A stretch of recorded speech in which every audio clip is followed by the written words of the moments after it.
Bunker के अंदर Hezbollah chief Nasrallah को घुसकर मारा। हमास चीफ हानिया को गाजा के घर में उड़ा डाला। हमास के दूसरे चीफ हानिये को तेहरान में मार डाला। अब आईडीएफ ने सीरिया में राष्ट्रपति भवन उड़ा डाला।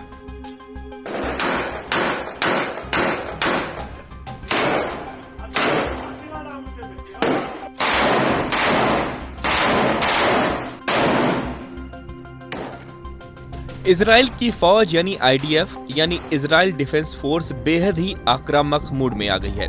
अभी तक आईडीएफ ने वो कारनामे किए हैं जिनकी वजह से खाड़ी देश में इजराइल के नाम की खलबली मची हुई है। ईरान घुटनों पर है तो सीरिया में इजराइल की सेना कहर बरपा रही है। अब पश्चिम एशिया में बढ़ते तनाव के बीच इजराइल ने अब सीरिया को निशाना बनाया है। शुक्रवार तड़के इजरायली वायुसेना ने सीरिया की राजधानी दमिश्क में राष्ट्रपति भवन पर हवाई कार्रवाई को अंजाम दिया।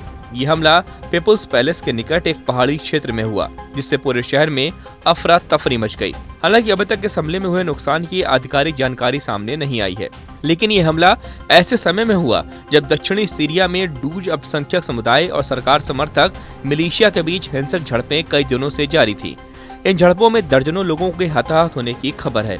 सूत्रों के अनुसार इस हमले से कुछ समय पहले इजरायली सैन्य बलों ने सीरियाई अधिकारियों को चेतावनी दी थी कि वे दक्षिणी सीरिया में डूज समुदाय के गांवों की ओर न बढ़ें। इसके बावजूद जारी तनाव और झड़पों के बीच इजराइल ने दमिश्क के पास ये हवाई हमला कर दिया।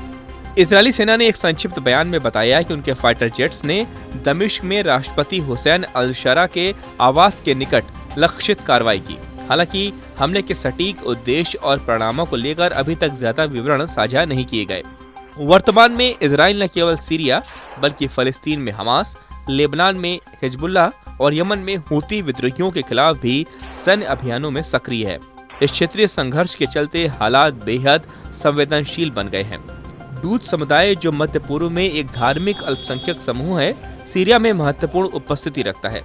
दुनिया भर में इसके लगभग 10 लाख अनुयायी हैं, जिनमें से अधिकांश सीरिया में निवास करते हैं।